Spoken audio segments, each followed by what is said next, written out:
Sounds good. All right, I'll sit down for 10.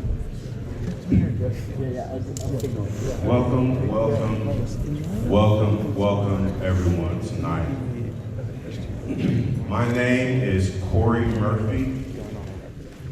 I am Portland born and raised, second generation. Went to old school Applegate Elementary, Ockley Green, Benson High School, even went to U of O. I mean, I couldn't leave. I left Oregon for a minute and I came back. Why? Because I love this place. This is my home. How you doing, Chad? Pretty good. Worked on this. And that's why I'm here tonight. With you on the Twitters, but I'm anonymous. You're doing great. So, I'm also here because we've come together to provide an opportunity to listen to concerns from all of you. We all know that there's been some ongoing concerns voiced about how the police bureau is handling and responding to crowd situations, and specifically with certain groups and so on. And we also understand that those things are real, and they come with hurtful perceptions. They mean different things to different people, and so we want to be honest about that as well. Tonight, we want to provide opportunity to hear those concerns, to hear the impact of what occurred. We're not just talking about what happened and all that. Oh, we want to talk about the impact of what happened. We also want to focus on solutions and ways that we together can move forward without leaving people behind. I don't know if anyone understands what I'm saying. So, thankfully our listening panel is comprised of Mayor Ted Wheeler, Chief of Police Danielle Outlaw, Deputy Chief Bob Day, Assistant Chief Ryan Lee, Assistant Chief Chris Davis, and Assistant Chief Jamie Resch. Get that right?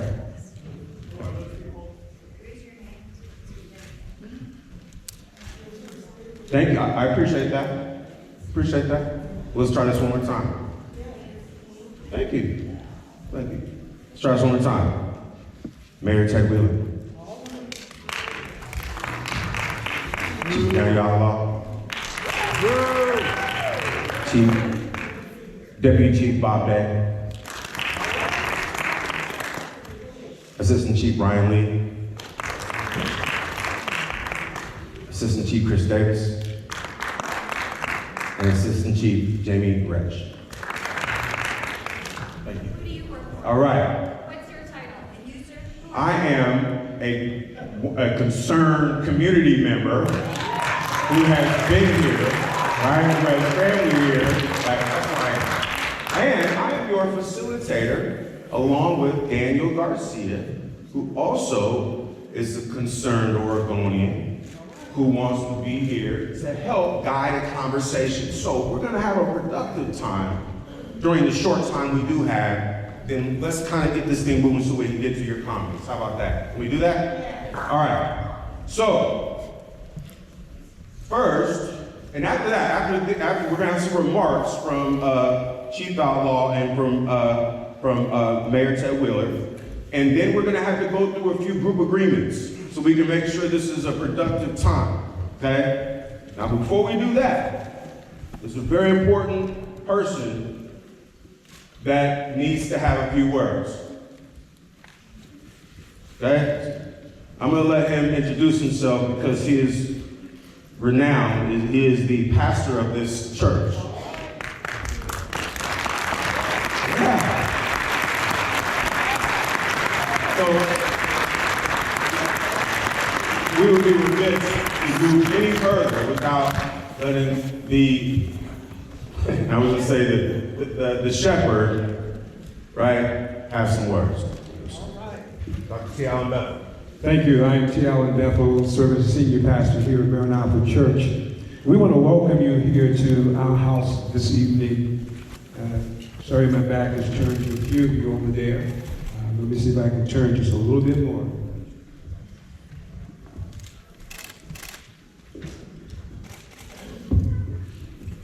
Maranatha is a community church.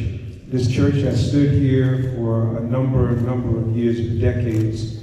We've always tried to be a force, a gathering place for our community. I want to ask you tonight, as we are here, we're gathered together as a community, that we would respect one another. You may not agree with my views, and that's okay. I may not agree with your views, and that's okay. But I don't have to boo you down when you're talking, and you don't have to boo me down when I'm talking, because you can't hear what I'm saying, nor can I hear what you're saying.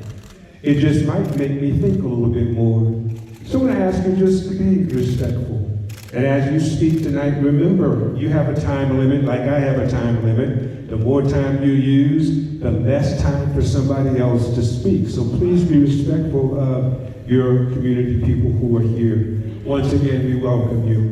Now, one more thing, let me say this so you don't feel bad if somebody else says it.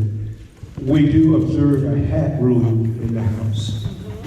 Men, if it's not your religious garb, we would please ask you to remove it while you're inside of the sanctuary.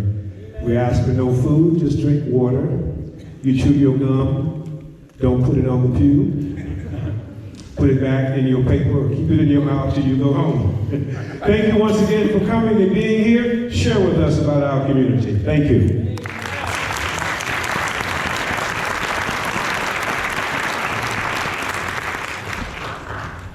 Now, Chief Outlaw. Good evening.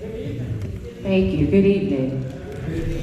First, Dr. Bethel, thank you very much for making Maranatha available for this very important event. I don't have prepared remarks tonight, and that's very intentional. We decided to do this listening session in response to what we were hearing after we released the information that we did and quickly recognized that there was harm, impact, and concern in the community. We didn't do this for the media cameras that happen to be here. We're doing this because it's the right thing to do. I'm not asking for you to say things that make us feel good or that make us feel better as we leave out of here. I want to hear from you. And I want to leave here with something that I can take away and actually implement to have an impact. Folks like to meet all day. I've been here for a year and I notice there's a lot of meetings, there's a lot of talking, but it's time for us to sit back and listen. Exactly. It's time for us to hear you and be active in that. And I want to be able to show that we're about what we say. So I'm going to be very brief, but please know that I am acknowledging that this is a symptom of the mistrust that has occurred over years and years and years between the community and the police. I'm stepping into this, and so I'm learning a lot as I go. I did a lot of research before I got here, but this is important to me. This is a community issue, and I'm not just saying this because it sounds good. I say this, you see there's nothing in front of me. I say this because I mean this. So I will be listening tonight, and hopefully, please, when you come and you express your remarks, offer solutions if you can. Thank you again for having us. Thanks for coming, and I appreciate you coming on a weeknight to come and be a part of what our solutions will be.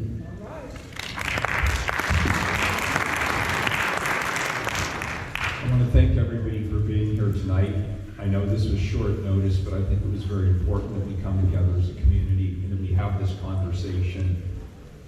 Dr. Bethel, thank you again for opening up Maranatha, and thanks to your community, and I hope that we'll have the opportunity to pass that along. We appreciate it, and you were able to accommodate us in very quick order. I also am here to listen. I hope I'm doing less talking and more listening, and appreciate your all being here tonight. Thank you.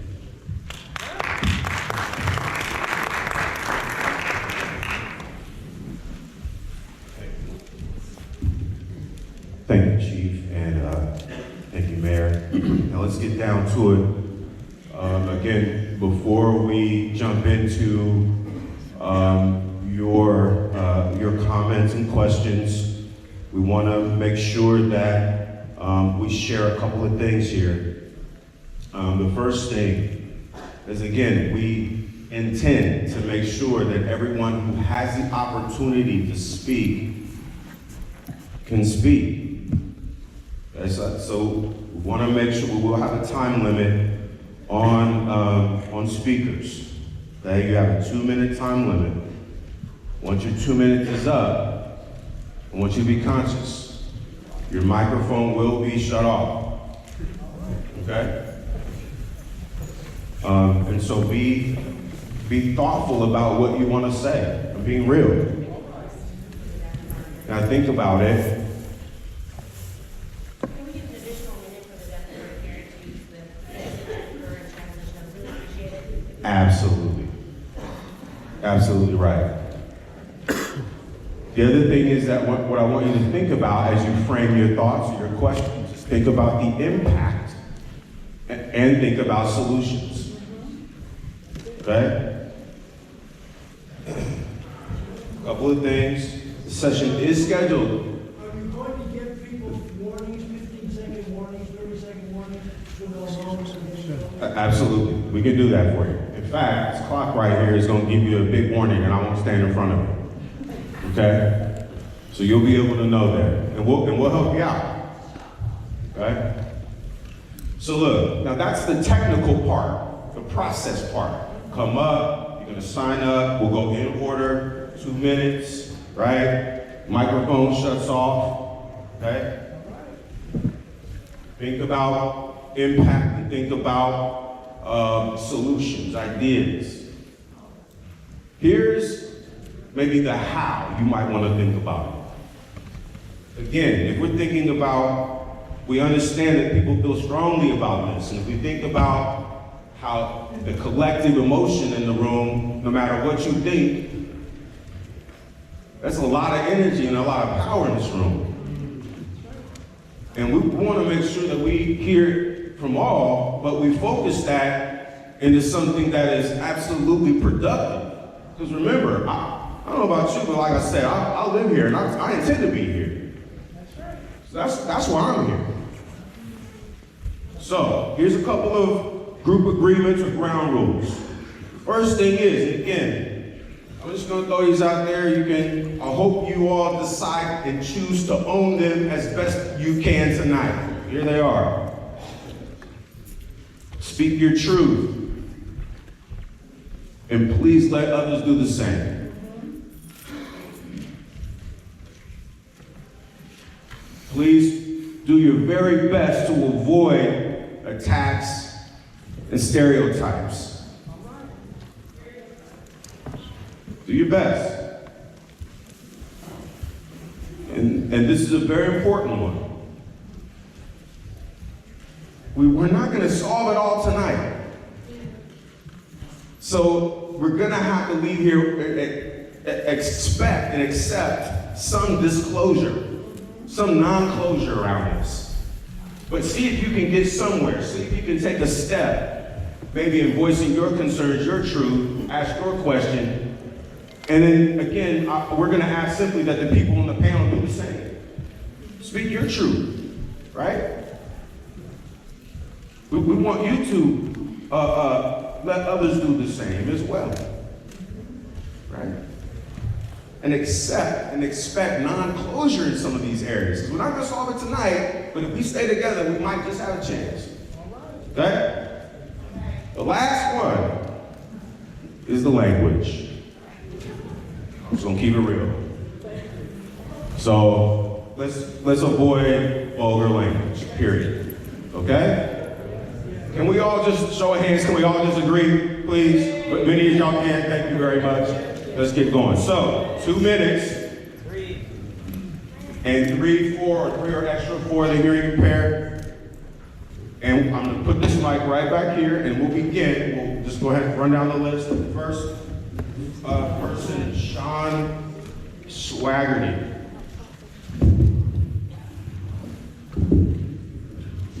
Good evening, friends and neighbors, Corey, Chief Outlaw, Mayor Wheeler, EPB officials. I'm Sean Swaggerty. I've lived in Portland since 1992. I'm aware that the subject of tonight's listening session is police bias during demonstrations, but I urge you and outside investigators to look beyond that narrow topic. In October 2006, the FBI intelligence assessment alerted law enforcement community to a strategic effort by white supremacist groups to both infiltrate and recruit from law enforcement. The redacted assessment notes tactics by such groups that reflect uncanny similarities to events recently revealed to have been occurring here in Portland.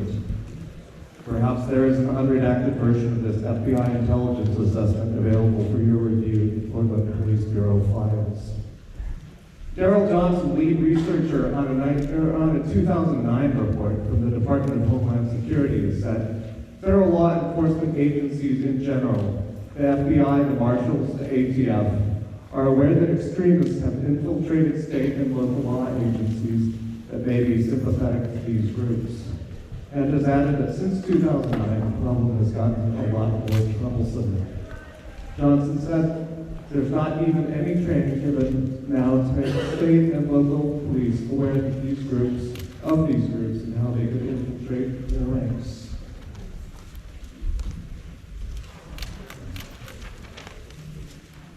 In April 2015, an FBI counterterrorism policy guide stated that, quote, domestic terrorism investigations focused on militia extremists, white supremacist extremists, and sovereign citizen extremists often have identified active links to law enforcement officers.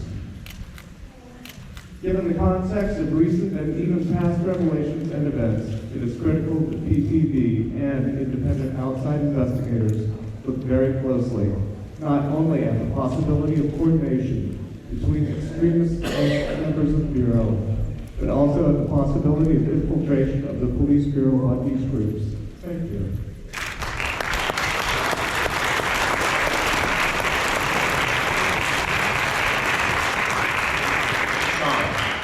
One couple of things, real quick.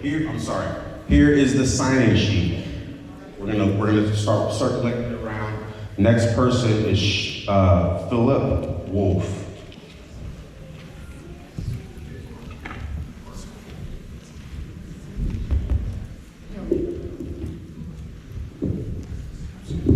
Are we on?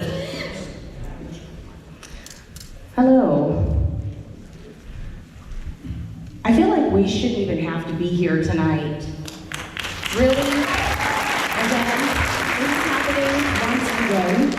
We've told you thousands of times, but there's been no positive response. Now we're here once again. I hope this is the last time we have to have one of these feeling expression appointments. And Chief Outlaw, I'll tell you right now that I invited you to go to a meeting, and I wanted to personally be an ally to you. I emailed you 5 times personally, left 1 phone call message, and you still haven't replied to me. And I want to know, how can I be your advocate? How can I be an ally with you? Their trust is gone. This is the point.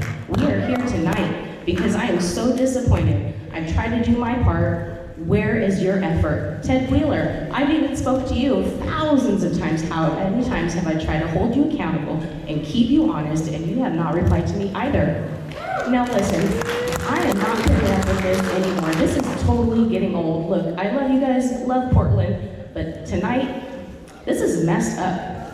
I went to several different protests with police, and I saw all kinds of incidences where the police were told we were doing our jobs and these people did the right thing. But with this leak, or this text drop, the solutions have to come forward. So I'll tell you right now, the communications that you have responsibility to speak to us, your community members, you have to speak to us and work with us instead of white supremacists, okay? There are even white supremacists among us in this room right now. This is ridiculous.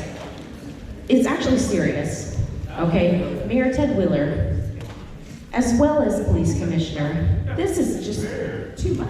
This is unrealistic. Step down. Are we on? Okay, continue. Ted Wheeler, as mayor, as well as the police commissioner, can you really do two different jobs like that? I feel like it's too much for one person. It's not right. You should be mayor. You should focus on your job as mayor and doing, solving issues and making choices, and put it out to Chris Hardesty, okay? Let them take care of it, okay? As for the PPB, I'll tell you, I have spoken with community members, and we have a 5-year strategic plan and organization and peace meetings and so on and so forth. But listen, something's gotta change, and it starts now with you, this panel, and this community. Okay, I'm asking you, please, I want you to take accountability and resign. We would support. I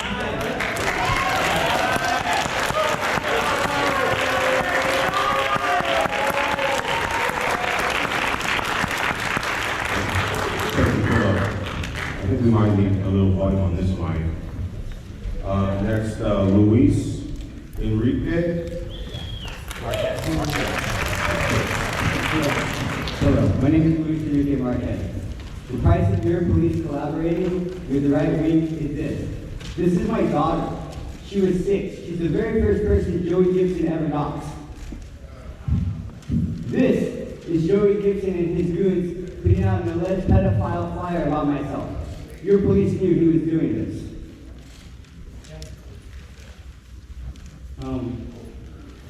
Since these texts have come out, this is my partner in a death threat on her head. Look at the bullseye. This is another one.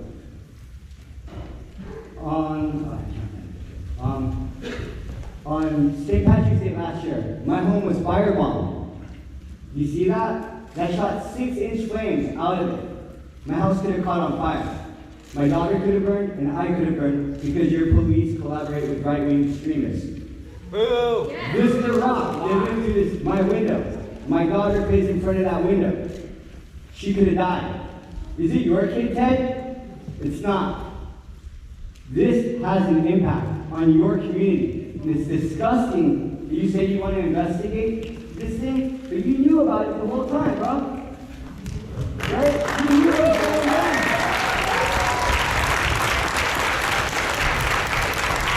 You guys attack people of color in this community. You work with the people that attack us. You might not agree with my politics, but should I die? Do you want me to die, Ted? No, I do not. You do, because you collaborate with our enemies, the people that would kill me. You do want me to die. You want my daughter to die. Resign. You suck.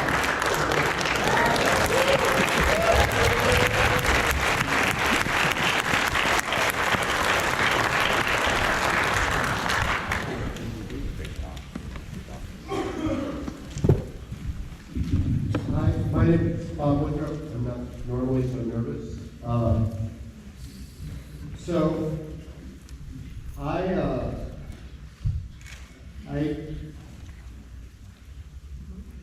I think Maxine Bernstein's coverage in New York Guardian I've seen has been good and fair. In the coverage I've seen, that Jeff is being professed. Oh, I forgot to say this. I'm Jewish. I'm the son of a Holocaust survivor. I abhor white supremacy. Woo! I worked in finance at Portland Police Bureau for 3 years, from 2009 to 2012. That experience gave me a reasonably good understanding of how police generally operate and how the best ones operate. The best ones are masters of emotional intelligence who diffuse situations and get people to take appropriate course of action for safety without using force or coercion. That's what I saw Jeff doing in those texts. When I was into our movement, primarily for reputation, but also because I recruited him to work on the Business Optimization Task Force. I helped run the audit to improve the Bureau with innovative cost-saving initiatives, I recruited Jeff because he was a flexible thinker and a really good cop. He continually questioned how to improve the way the PPD normally did things, and he was an outstanding member. That said, you're asking how this hurts me and what I want to do differently. One, please, don't criticize a cop before you know all the facts. Second, this is hurting me as a citizen of Portland because it makes it tough to recruit good cops, and Jeff is the kind of cop I want to show up on my worst day, which is what I'm calling.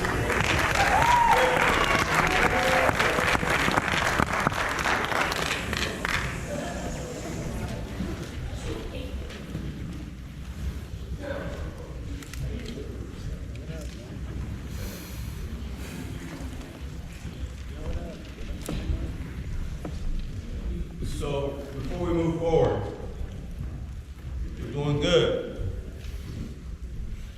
And I'm glad it's okay to agree and disagree. That's why, as a reminder, we also want to hear solutions. So, Bob, thank you. Louise, thank you. Philip, thank you. Sean, thank you. Thank you for your voice. Next, Mary Hollingsworth is set to speak. Where's Miss Mary at? Let's come to you. Got that? It's dead. Good evening, everybody. I'm going to make it short. I'm just here in support of the Portland Police Bureau.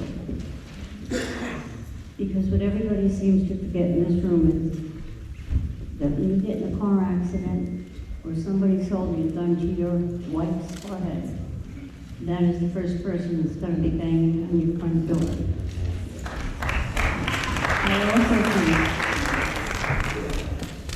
kudos go out to Jeff, because communication is the root to peace in the city of Portland. You guys in the police department need to know where we are. You need to know where Antifa is so that there is no violence.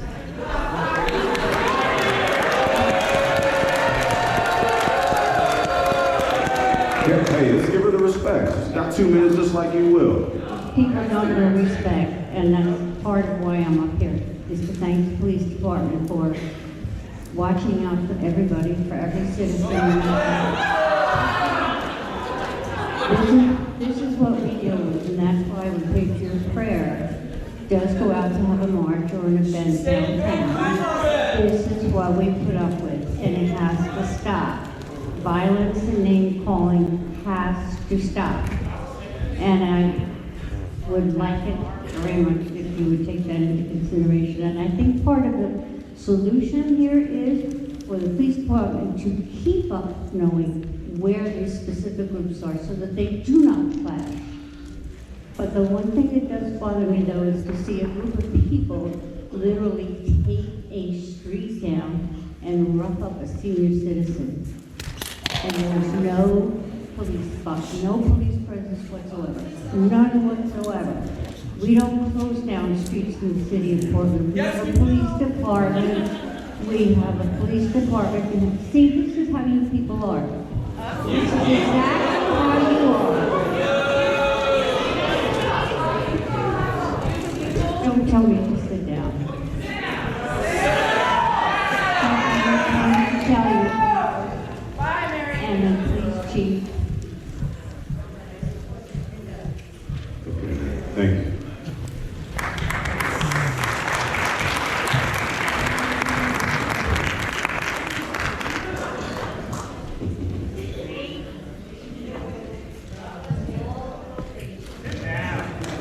Speaking truth and let others do the same. Avoid attacks and stereotypes. Accept and expect non-closure. All right, next, Tim Ledwith. Tim Ledwood. Oh, you got a colleague, brother. What do you do? Oh, okay. You acting like you? Thanks. Well,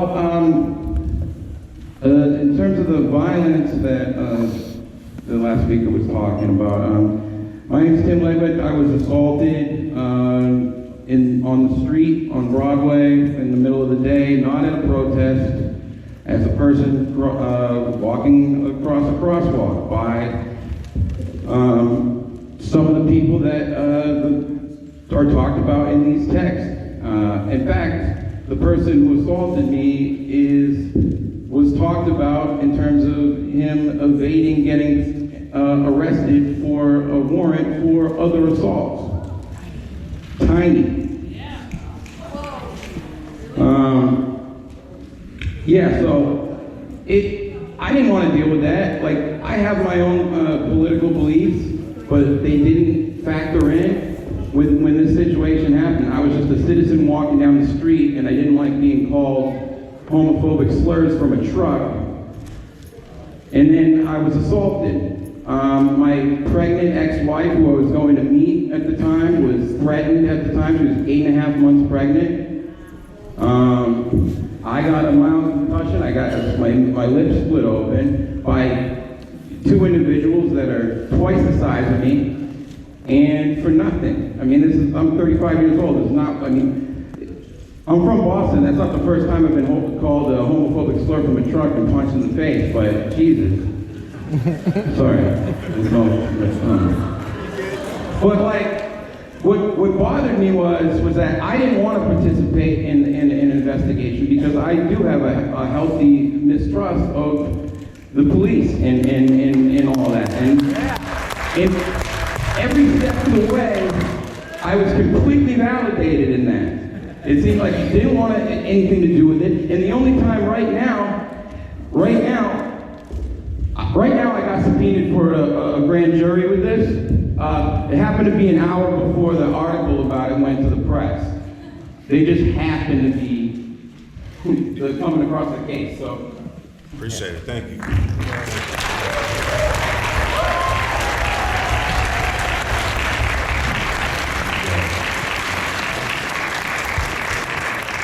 That was Tim. Up next is Joe. Where's Joe? Gerasi? Yes sir. Before Joe comes up, where's the sign-in sheet? It was floating around. This mic? You can get that one. Yeah, I need to. Can you work that forward? That'd be great. And then again, thinking about impacts. Thank you for hearing the impacts. We also want to hear solutions. Another reminder. Go for it. So I've attended many Patriot Prayer events. Shouts out to Danielle. I just want to say what I think you do is positive. I think you're a good journalist. And back to the Patriot Prayer events. Sorry, I got notes. It's in bullet points.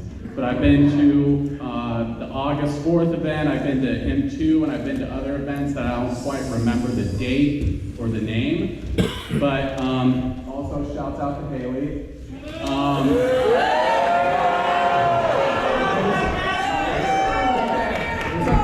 It's okay. And I just want to say that my respect for the police, I've always generally respected cops. But my respect for the police since then has doubled because of just making efforts to stop the violence and stop crime. That's the point of the police. And Antifa shouts at cops driving by at these events. They call them pigs, heartless killers, racists, you know. And then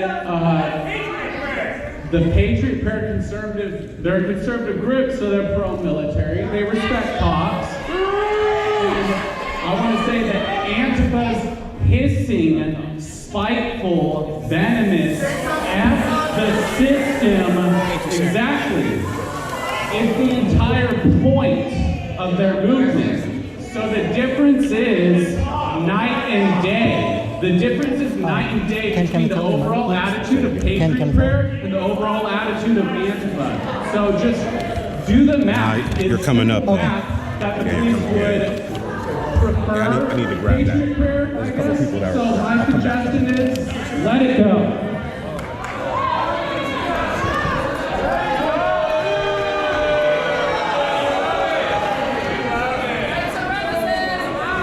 That's just my 2 cents. That was interesting, to say the least. How are we doing?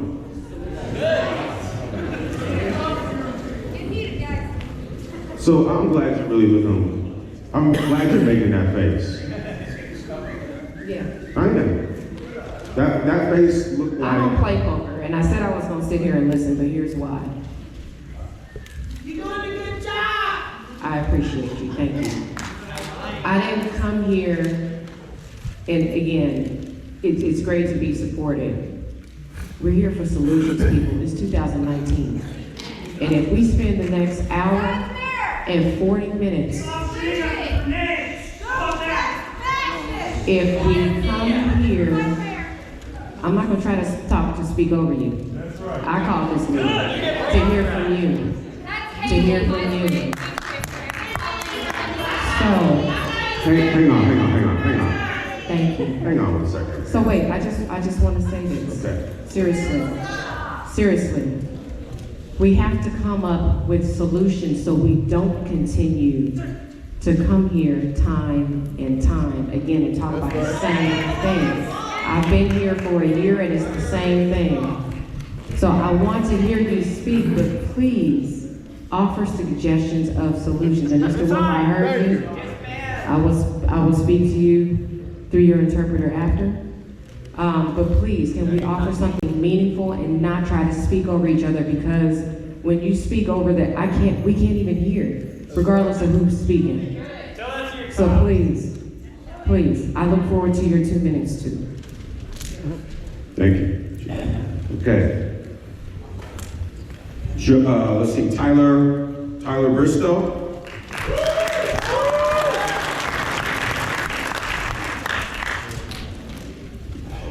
Got these handouts here, the people up there, and everyone, any media that wants it. So my name is Tyler Bristow. I'm a lifelong Portland resident, born and raised. My grandpa and my grandma on the docks of this during World War II while they were out fighting fascists.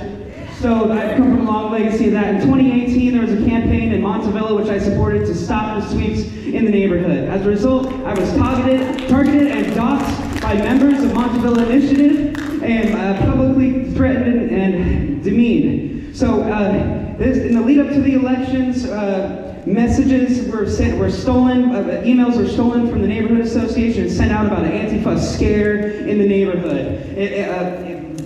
Patriots, and included in the emails were words about patriots showing up. Joey Gibson then threatened to come to the neighborhood, but homeless advocates won out in the elections when Max Train stabbing hero Micah Fletcher came out, and we won it.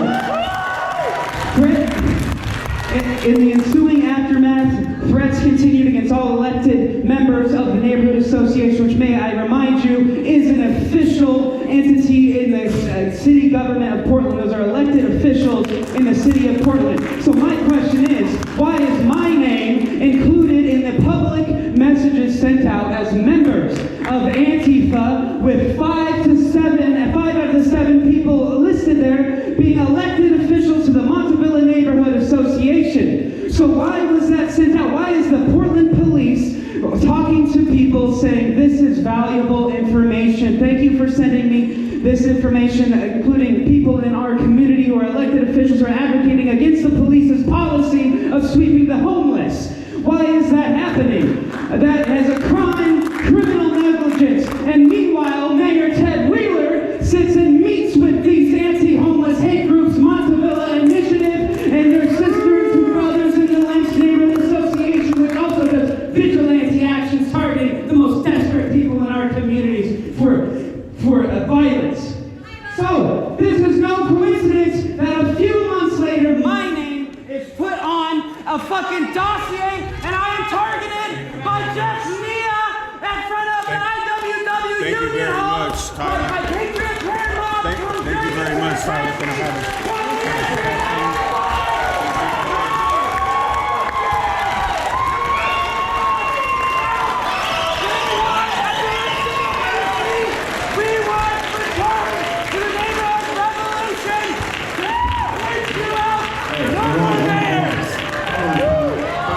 this ain't about you, Tyler. Yes, it is.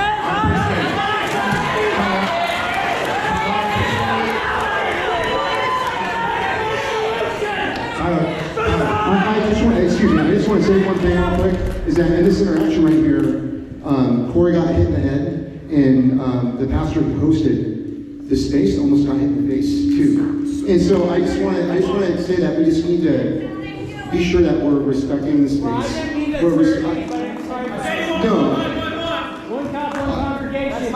And I just want to make sure that when we're doing this, that we're respectful of the people that hosted this, and we understand the emotion, but we just make sure people get it. Thank you. I appreciate it.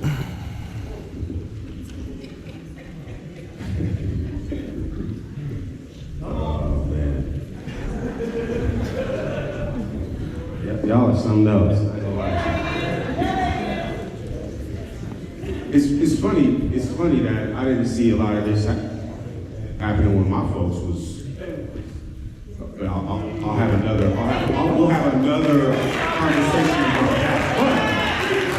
But we went out like this, and my folks was. But okay. My 2 minutes are up too. So, what we're gonna do is we're gonna keep this thing moving because there's a lot of people who would like to talk. However, there's also a sign-up sheet that many people. Raise your hand if you'd like to speak still. Okay? So you see it, raise, look. So we can't have no more outbursts like that, right? We gotta stick to the script. Can we keep it real like that? We have more than 2 minutes. Hey, no, you cannot have more than 2 minutes, not tonight. Okay? Now, before we move forward with Lauren, is there anything we need to say up here? Okay. Lauren, please, grab the mic. Here we go.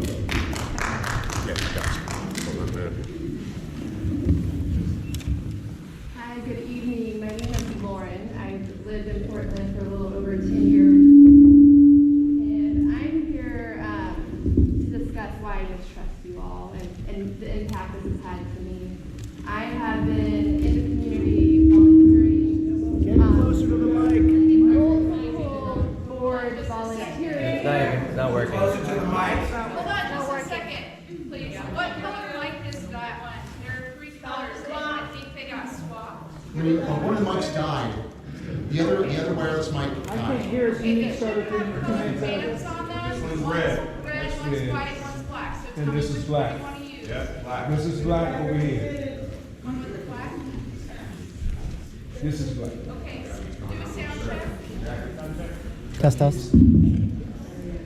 We'll start with 2 minutes over again. Thank you. Good evening. My name is Lauren, and I'm here to tell you why I mistrust you and the impact this has had on me. I've lived in Portland for over 10 years. I volunteered in my community, started youth philanthropy boards, been the board of directors of many nonprofits in the community. And I'm here because my name was put out in those emails by the Portland police. I'm here because I'm being directly threatened by people like the Patriot Prayer, people like the Proud Boys, racist, ultra-chauvinists in our community. I'm actively being sent death threats and other threats by these people because you leaked my name. Let me tell you how you got my name. You also got my name like Tyler's. I was on the board of directors for the Montevilla Neighborhood Association. It was leaked to you all by somebody from Montevilla Initiative, and I guess it's important enough to be leaked on your website and to the media. While I understand Sergeant Nia is on a paid vacation right now, I am being actively hunted by these people, and you haven't even taken that off your website. So I'm here to demand accountability for that.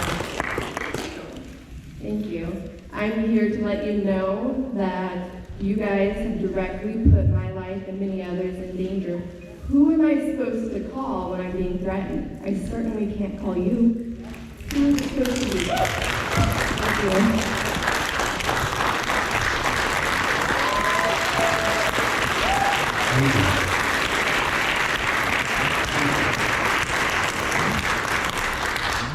Thank you, Lauren. Steve Drury.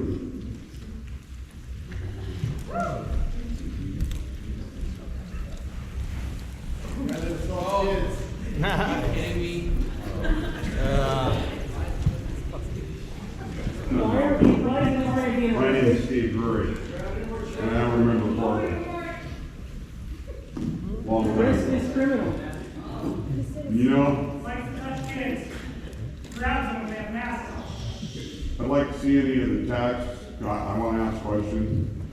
Does any of you up there have any text between Portland police and any Patriot Prayer member that could be deemed racist? Well, I don't know why you people are standing around here calling everybody in the place racist if there isn't any. Let's see them. Let's see the text. Wait, let's see the text. Has anybody got any? Chief? Between Patriot Prayer and any officer that are racist, because these people are calling our officers racist. Okay? And we had the big old kangaroo thing downtown about how racist Joey is. Well, we got all the facts. Let's prove it. Would we please? Well, let's see the text. Joey's got a $2,000 reward if anybody can find anything in his that.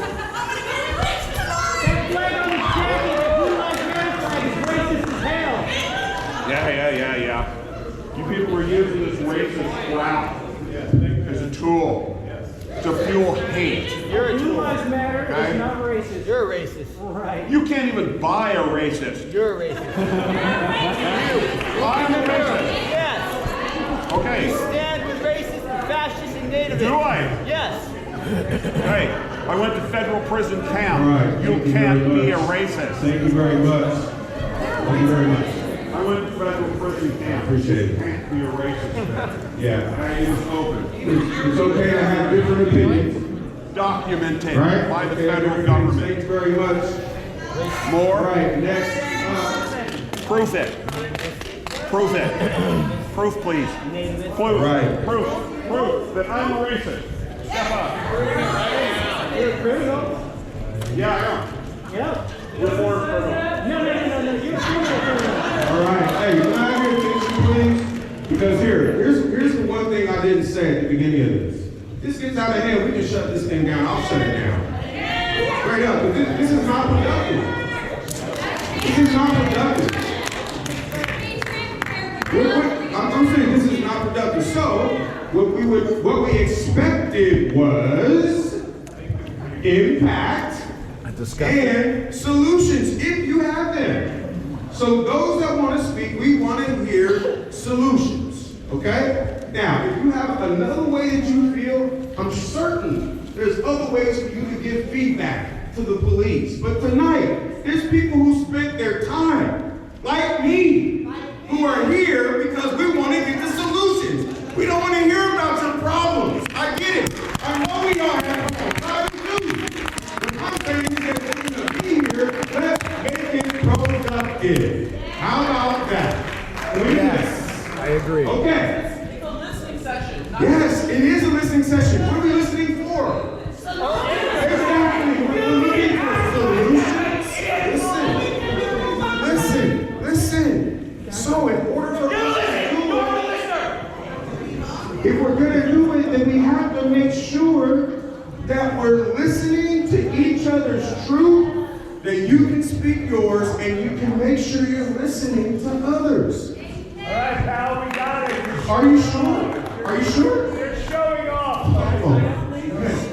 I don't think so. I'm making sure that the people who are in here.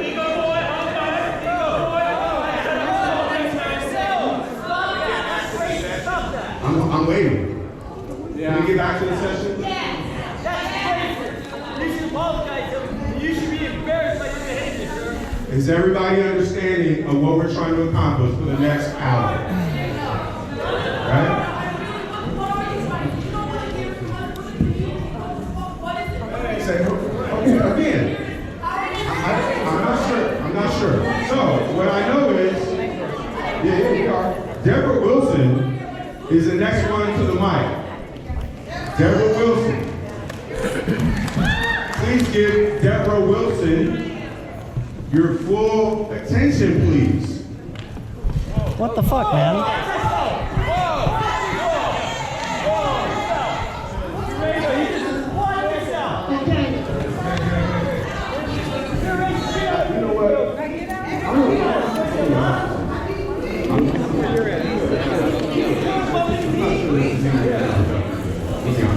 Hey folks, this is a church. This is a church. Stop it. We've been invited here by Dr. Bethel. Can we please respect Dr. Bethel? Let me say this here. Anyone that starts intolerance will be immediately thrown out of this church. Yeah. Will be immediately thrown out of this church. Ladies and gentlemen. Hold on. One person is on the one time. Miss Deborah Wilson was the next person signed up to speak. Let's let Miss Wilson get her 2 minutes. Yeah. Everybody. You have outbursts, you can't have this stuff. So let's let her get her minutes. But first of all, ladies and gentlemen, I want to say this. I don't think there's too many of you guys that have been in this community longer than I have. First of all, and I know it's a lot of rage in here, but this is a product of your forefathers. He brought this on to you guys for all the work, all the wrongfulness he has done throughout many years. So you guys are getting the tail end of it. I've been through it and my family has been through it. My brother has been beaten up by the police in the 70s. I came through high school. Northeast Portland has always been this. So let me let you guys understand this. You're crying, honey. We've been crying this for years. Okay? Northeast Portland has put in drugs that disperse the community. That's why you're here. Okay? And also I want to tell you that you are in the community because it was once, as Danielle said, it was once black and now it's white. So we're going to get to the base of why you don't hate it. Okay? Before him, they put the drug in the community. A little piece of crack sent the African American dad to the penitentiary for 15 years, 20 years. I lived there. Our young kids came up without a father, but thank God they still had a lady like me, a mother, plus grandmother and grandpa. Now I'm talking the 80s. We are in 2019. We are in the 4th generation of gang violence. Yes. We got a young lady that come into town to help us, but then they hold funds where she can't help. You understand where we're? It's your forefathers that got their foot on it, and they want to keep their foot on one's neck. All right. Okay, so you know what? Let's talk about solutions, not about what does each individual want.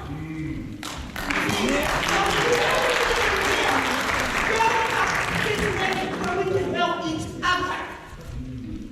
That's what I come here to say, because I have an agenda to talk about. Because I come and talk about the black community that was replaced, and we want to know how can we get back in the community because we've been displaced. The community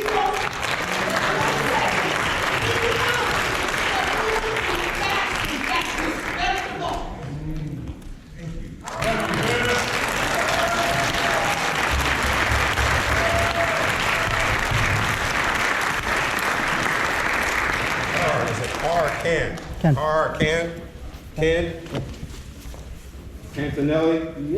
Here we go. This one? Hi guys. I was going to come and speed file, but since we're asking for solutions, I'll try to take a swing at that. Please, thank you very much. I'm willing to try. So last year, Shane Dixon from the Oregonian, Shane Kavanaugh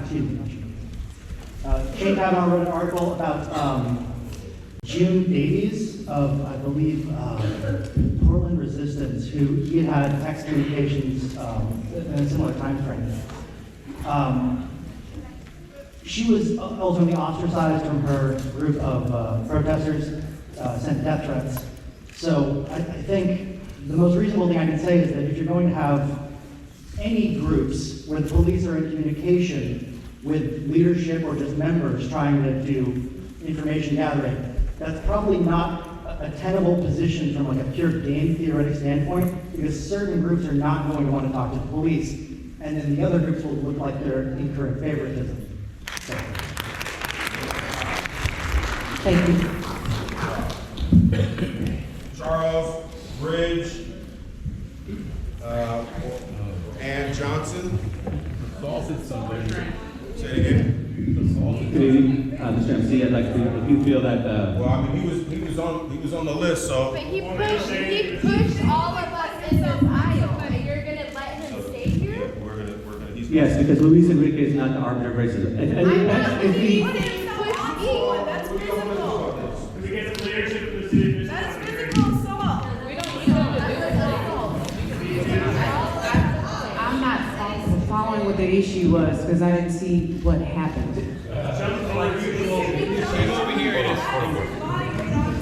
One person. Hold on, we have your attention. The issue is, this gentleman came from that. You did, sir. Yes, I could. And then you rushed over 2 or 3 people and sat down, which caused a gentleman and young lady who was sitting right here to get up and object to what you did. Am I correct? That's correct, Doctor. Okay.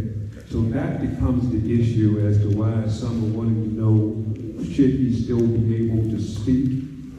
I would like for him to still be able to speak, but I want you as a people, please listen to me, don't boo him. Just look at him and hold him accountable for his actions. He has to deal with his actions himself. And so I want to give him his 2 minutes to give solution or impact. Thank you, sir.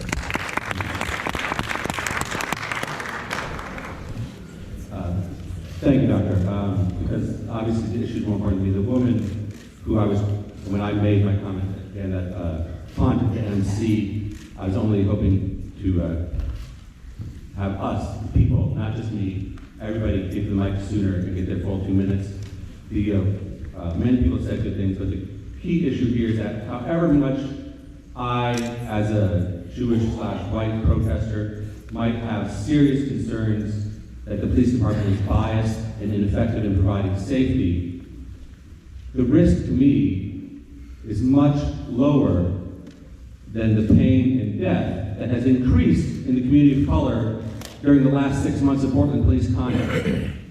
I realize that we're not necessarily called to address that topic specifically, but there's no evidence, or very little evidence, of positive change from the police department. I'm willing to take my knocks when I go out against Patriot Prayer or Proud Boys. But I do want to see the police equitably and fairly providing safety. This idea that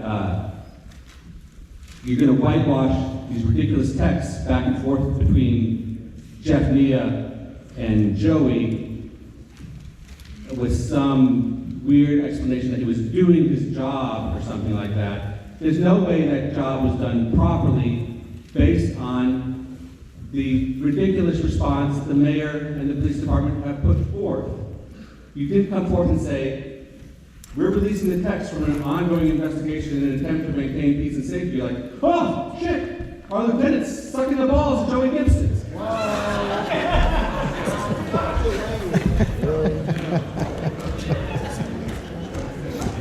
Yeah. You got to swear. So, because that's what's actually happening. I should have used a more polite phrase, and I apologize to the community members that are more sensitive about profanity. But, Bro, you gotta sit down. Now you're shot. Here we go. Okay, thank you. Ben Levine. Ben Levine. Thanks, it's Ben Levine. Levine.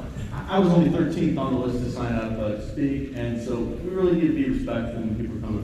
Otherwise, we'll be here all night, and I have to go to work after this. Mr. Mayor, it's good that you were disturbed by the relationship that this officer had with this extreme alt-right group, an out-of-state group that has been sowing chaos in our city for years, but you shouldn't be surprised. There was a protest downtown on August 4th. The protest had been peaceful for over 5 hours when police officers started shooting flash grenades indiscriminately at the assembled crowd to the delight of the alt-right provocateurs across the street. I was less than 100 feet from the police presence when those weapons were deployed. There was a man there who, but for his helmet, would likely have been killed. I spoke with a woman who received severe burns to her arm. In the aftermath of this protest, which laid bare some of the issues we have with policing in Philly, I was stunned that our city leaders seemed ready to sweep it under the rug. I was also dismayed by the inappropriate and unprofessional response by the chief of police, who spoke derisively of the people who showed up to protest. No, we need to be quiet so we can all get through. I'm sorry. She spoke derisively of the people who showed up to protest white nationalism and who actively spread misinformation about the circumstances at the protest. I am not surprised by this newest scandal. We are decades overdue for someone to clean house at the police bureau. And if you, Mr. Mayor, are unable or unwilling to do so, then you need to step aside. Thank you.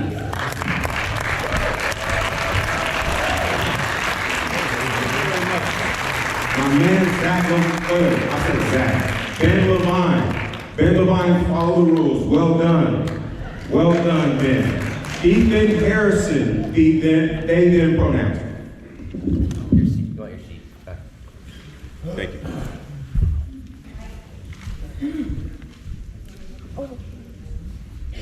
Oh,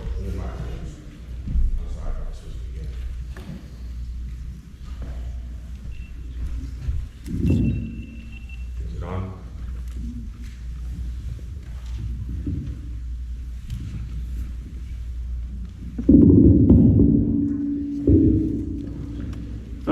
My name is Ethan. I'm a queer trans faggot living in Irvington, and I just wanted to note that convening this meeting is violence. Thinking that you could performatively, respectfully, even though that might not be your intent, Chief Outlaw, you could performatively convene this here and actually garner something substantive. I respect the call for productivity because that is necessary. The idea that you think you could do that shows the hubris that informs your entire governance system, Mayor Wheeler. No. If we want to do something substantive, material for my community, and we're going to stop the clock at 41 seconds. Keep going, House, and I want you to have a better microphone. That's how. I appreciate it.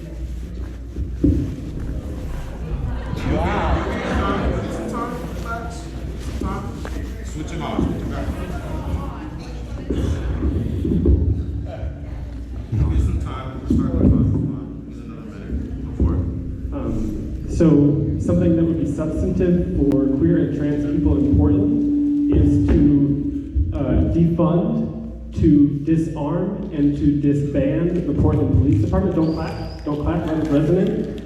Because my community, from Stonewall to Compton's Cafeteria, from the raids that the Austin police perpetrated on queer people, to the surveillance that they do in the backwaters where we have to take space because we can't have public spaces, police historically have not been a friend to queer and trans people. And if I feel that way as a white person, I cannot imagine what it is like for our black and brown community, for people who are undocumented. For them to have to sit here in this space with people like me and to listen to me talk about how it's violence, my God. I think about what the person said, that this used to be a very black, popularly black, proudly black community, and you know why it was dismantled?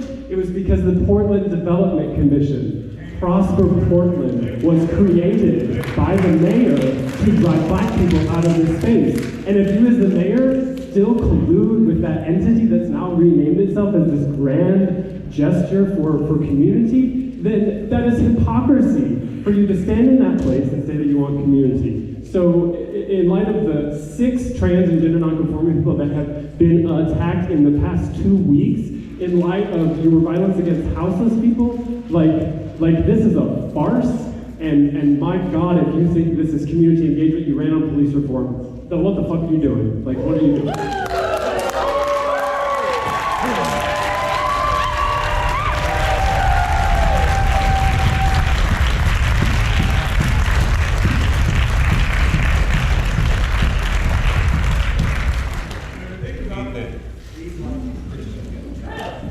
Ethan, I appreciate it. Thank you very much. Please respect this house. I'm gonna ask you. Thank you. Yeah. Please respect this house. Amen. Okay. Deb Whitcomb. Deb Whitcomb. Chief Outlaw, Mayor Wheeler, and the rest of the panel and Reverend. Thank you for having us. Sometimes I think we are our own worst enemy. We've seen some of that here tonight.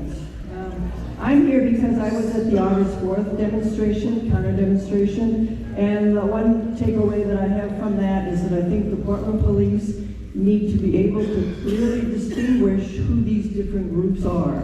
My sense is there were 3 groups at that demonstration. There were the Triple P boys from out of town who had been coming to Portland a number of times already to disrupt and shine their light into the dark soul of Portland. And a lot of us Portlanders had had enough by August 4th rolling around. And so there was a popular mobilization, and 95% of the people that were coming as the counter demonstrators were just like me. I'm 68 years old, I work, I'm a taxpayer, I have a daughter that works in Portland Public Schools, and I was tired of them coming, wasting police resources, wasting taxpayers' money, and I decided, popular mob, we're going to go down, there'll be more of us than them, we'll just stand around and maybe make fun of them, innocent enough.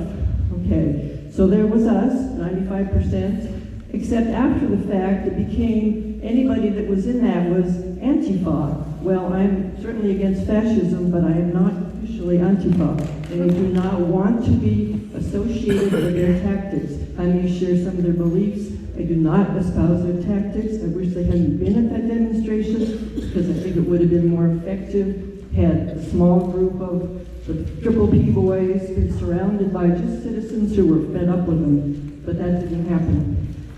So I think the police need to differentiate between those. And the other thing that I feel, well, at that demonstration, we were told that we had to leave, but the others could stay. One rule, sorry. I had a solution. Go ahead. What is it? What is it we want? I feel like for these demonstrations to be effective, that maybe people that want to come and be involved in a peaceful, nonviolent demonstration need to come without body armor, without headsets, or without helmets, without face masks. They need to be able to show themselves and to be not ashamed of doing whatever they are doing. Yeah, but they lost them, but they're not face covering. All right, let's speed this up a little bit. We're gonna have the next 3 get ready: Brett, Rhino, Aaron, Conroy, and Woody Broadnax. And so the 3 of you all get ready. Brett, Rhino up next. Thank you very much, Mr. Rhino. Aaron, Conroy.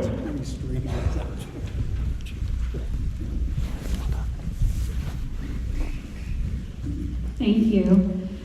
So please don't clap. Don't. Everyone you're talking about respect, but Chief Outlaw, you lied to my face after August 4th, after the police rioted in the streets against civilians of Portland. You lied to our faces and you said you were there and you said you saw rocks being thrown, but they weren't thrown. There's no evidence of that. And you were 9 stories up. And then you immediately went on a conservative talk show and then bragged about kicking civilian butts. How could we possibly trust you? I can't trust you. I'm a mom. What I'm seeing from the Portland police is a complete abandonment of the basic tenets of broken windows policing. You people are collaborating with right-wing white supremacists who have engaged in a 2-year campaign of violence against our city. They come from out of state, they attack LGBT people, and I've spoken with Portland Police. I spoke with Portland Police when I was there on August 4th. They had taken their nameplates off. That does not engender trust among the public. They made it so that it couldn't be identified. I spoke with 8 to 10 police officers that day. I said, I'm a lawyer, I'm a Portland citizen, and what I see from you is taking the side of right-wingers against our own people. How can you do that? And what did I hear from them? They spoke to me like I was scum off of their shoes, except for one officer. And another officer said, well, that's why I'm so glad I don't live in Portland. I don't want to have to deal with this crap. And I asked him, well, what do you mean by crap? And he said, the anti-fascists. And, I don't want to hear a lot of slurs against Antifa. That day on August 4th, Antifa, so-called, or the anti-fascists, were more disciplined than the Portland police.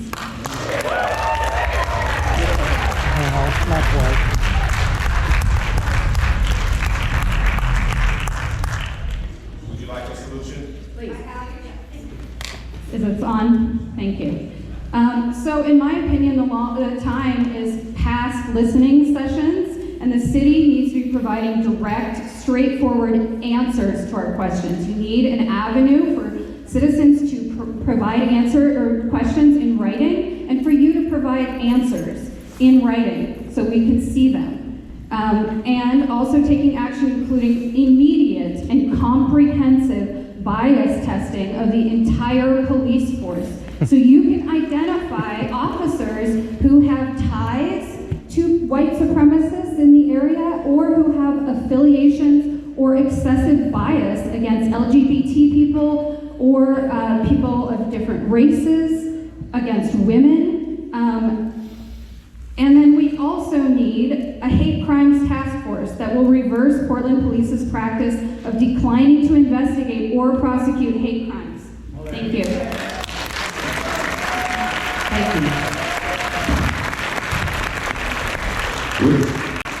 Woody Broadnax, Juan Cummings, and Tom Hastings up next. Woody Broadnax.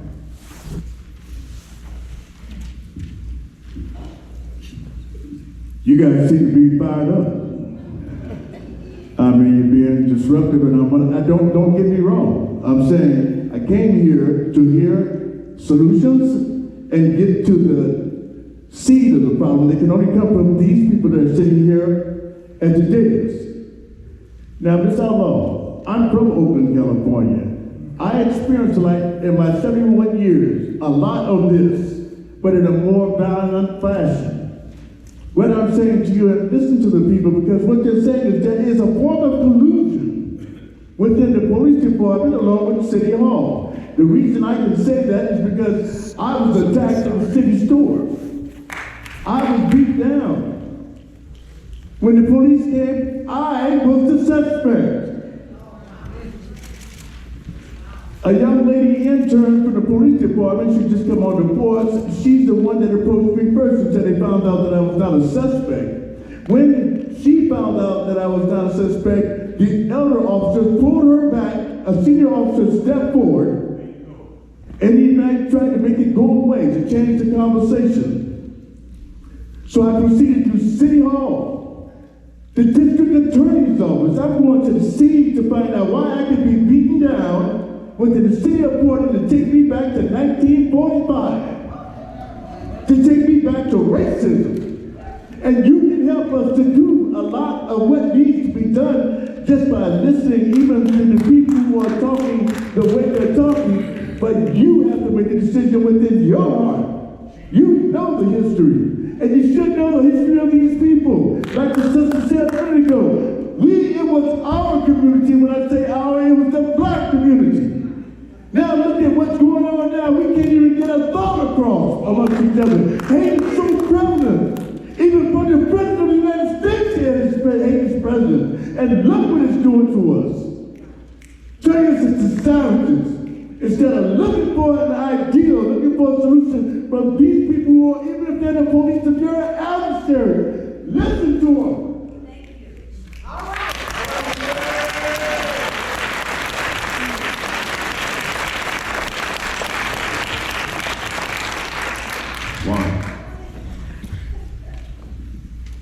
Hi, thanks for coming tonight. I live and work here in Portland. Mayor Wheeler, I understand your job is hard. It can't be easy to improve the lives of Portlanders here and not say your friends that are your donors. We get it. But you should also realize that most people here aren't on your side. The fascists don't like you, the community members pushing back against white supremacy don't like you, and the moderates in the middle think you're not doing enough about either of us. It's not just that you're not investigating death threats. You wouldn't even tell us what they were. We watched a group on the streets of Portland that started out, it looked like, trying to promote patriotism and prayer. And all we saw was them being demonized by the city and consistently the subject of violence and demonstrations. We stand for law and order. And we're not going to defend anybody's right to punch somebody in the face, and we're not going to defend anybody's right to pull off somebody's mask. But when we see crowds of leftists all wearing masks and trying to terrorize largely peaceful protesters, many of whom believe the same things we do, we don't feel safe. We see the city excusing leftist violence and acting as if 100% of the blame is all on one side. When we looked at those emails, we saw a cop doing his job. And we saw the people that are being demonized cooperating, unlike the left. Finally, we see the police, the city, trying to smear what we believe is white supremacy. We believe this can be the greatest country on the earth if we control our borders and defend our... And we don't feel safe when the city plans to hire extreme leftists who say that what we believe is dog whistles for racism and fascism. That's the leftist propaganda. And we don't feel safe when the police and the city's going to hire a bunch of propagandists. So we have a solution for you. How about getting rid of all politics, and how about just enforcing the law? You know, when an armed group, when a group of people show up to interrupt somebody else's demonstration, that's a crime.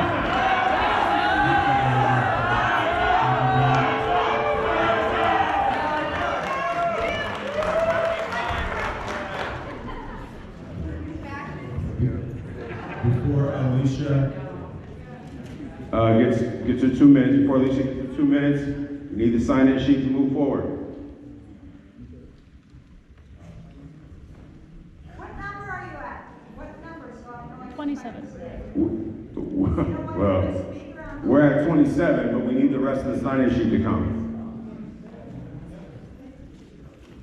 All right, as that's moving forward, we have Alicia Berry.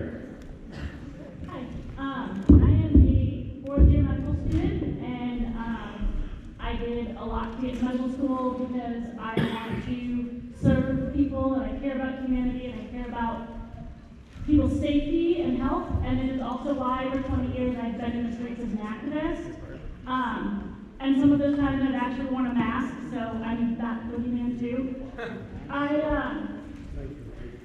We'll start with my solution, and then I'll go back to the reasons for why, but a very tangible thing you can do right now is dismiss charges against all of the protesters who've been arrested in the last 2 years of protests. Several of them are facing getting ready to go to trial in the next couple of months based on really ridiculous biased charges as a result of these protests, especially in light of the texts that have come out proving the bias that exists. Some of the people who are going through the court system right now are being charged with nothing more than standing on the wrong sidewalk that cops arbitrarily decided to close. And that is a waste of your taxpayer money, it is a waste of our time. It also causes people who showed up to exercise their First Amendment rights to have lasting consequences in their life when they did nothing wrong in the first place. Going back to August 4th, one of the places where several folks were arrested, you went on this radio show and talked about how bias, and that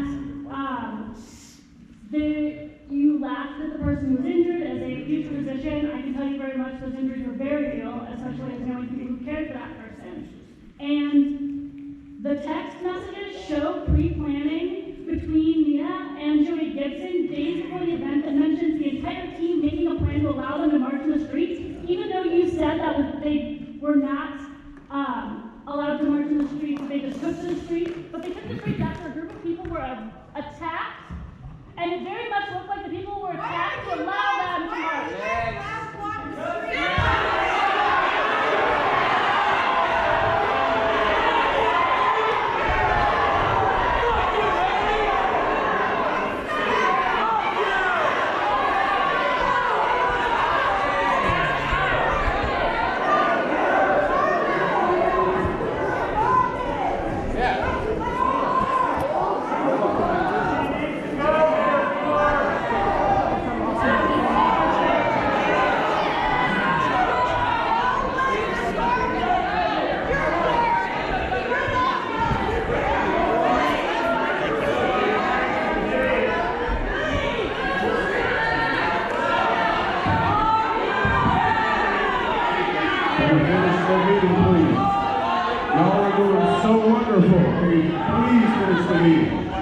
There's so many people that signed up to speak. There's literally 70. Ma'am?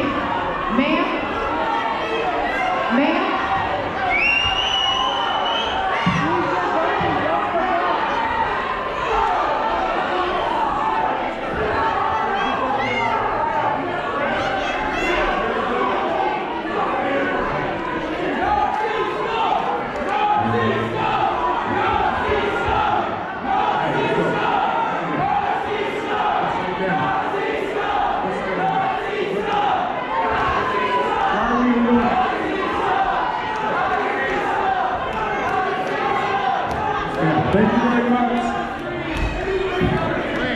Hold on, no. Hold on 1 second. Hang on.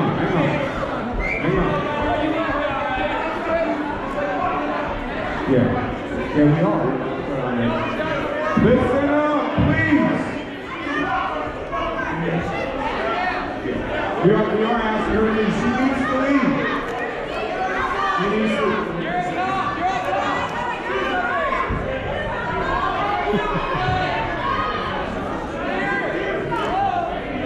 We're not asking.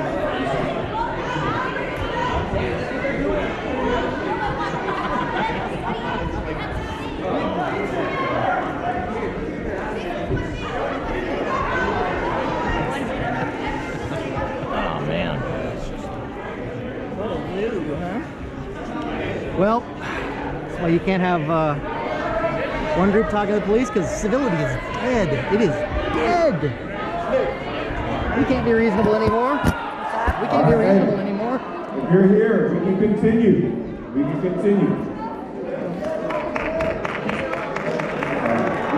go. We're not leaving. She's leaving. We're not leaving. Chief Outlaw said we're not leaving, so let's keep it going.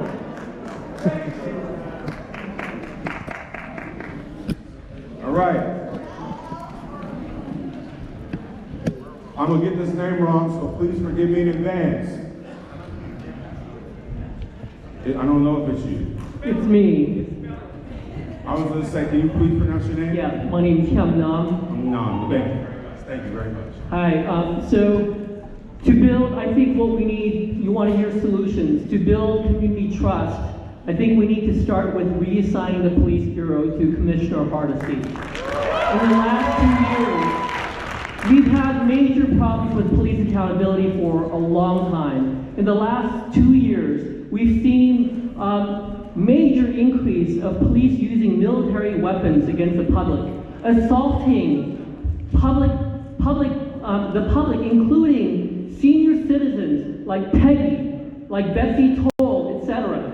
Indiscriminate use of violence. And also, it is not just this latest release of text by Lieutenant Mia. We've had, Katie Shepard has reported over a year ago about another lieutenant who basically has seen the Patriot Prayer and Proud Boys as friendly and seen and the anti-fascist, basically the entire public labeled as antifa for whatever you mean by that, as being the enemy. And I've been out there and I've seen the police turn their backs to right-wing militia that are, armed there to, intimidate people. Bragging that they're open, caring, and so on, and facing protesters, facing the public. And what do? They're taking video, right? Surveilling us. Why are you more concerned about us, the public, that are standing up against racism than the racists that are coming in from out of state and antagonizing people? I mean, this is not something new. We knew this for over a year ago. On top of that, 52% of all the arrests in Portland have been by the police harassing unhoused people during a structural housing crisis for nonviolent crimes. On top of that, there have been decades of racist policing targeting people of color. And what's being done? I mean, the independent police review is a joke. The information that we know from them, right? I mean, we have to do public records releases to try to get information. They still, redact all kinds of information. We need real accountability. Let's start with changing the assignment of the police bureau. Let's start with firing cops so that they don't get rewarded with paid vacations every time they do a problem.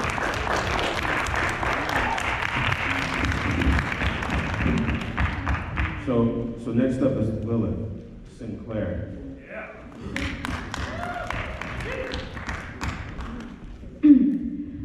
So I just want to start off with an acknowledgement that we're all sitting on stolen land right now in a country that was built on the back of slaves. Can I encourage snaps instead of claps? So I want to acknowledge that. I also want to acknowledge appreciation for the hospitality of members of the church who have welcomed us here, but I want to say that I think it's a little outrageous that we're having a political policy hearing session in a church. What is the separation of church and state? Where does that come in? I then want to say that clearly the way that we solve this problem is we abolish police, but because the system was founded to harass marginalized communities and protect white supremacy, that's not where we're at right now. And that's obvious by the collusion of PPP with white supremacists in the same state that did not even allow black people to live in the place where they needed their labor for the industrial boom. Not to mention the rampant gentrification in Portland under the guise of progressive expansion for white people. That being said, abolition of the police system and the formation of strong community defense programs and care is necessary. We're clearly a long way off since police are still being given pensions for years of harassment and making jokes about the belittling and murder of black and brown bodies. That is unacceptable. We cannot be paying police to get away with a lifetime of acceptable crime. Police wear their blue uniforms while they are on the clock. Black and brown bodies are black and brown 24 hours a day. Blue lives do not matter because they don't exist. A good step forward here is that you, Ted Wheeler, resign as mayor. If you're not ready to do that, though, the first step that should be taken is that you put Joanne Hardesty in charge of the position of police commissioner. I'd also just like to encourage that any black person doesn't become a race traitor and try to rise to the top of police and then put more brown bodies in jail, but that's a little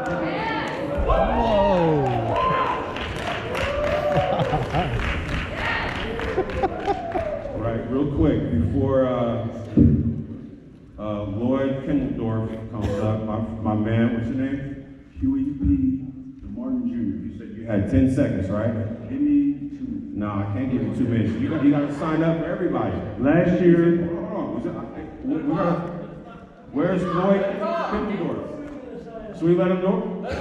Can you give him some time, Lloyd? All right, here we go. See, that's what we're going to negotiate that. Go ahead. Last year, this year, same day on the February 21st, on a Thursday night, the same day, I had went to go see LeBron James play against the Blazers at the Motor Center. It was pouring down rain.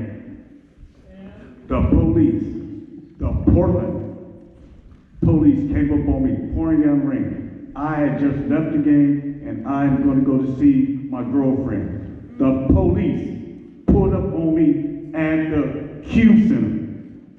There is no thing where the rain, it just comes down on me.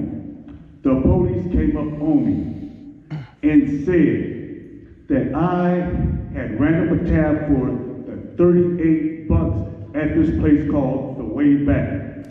Me and the people that worked at the Way Back, we are good friends. The police detained me in pouring down rain. Rain is coming straight down on me. They didn't say dog, rat, cat. We are going to detain you.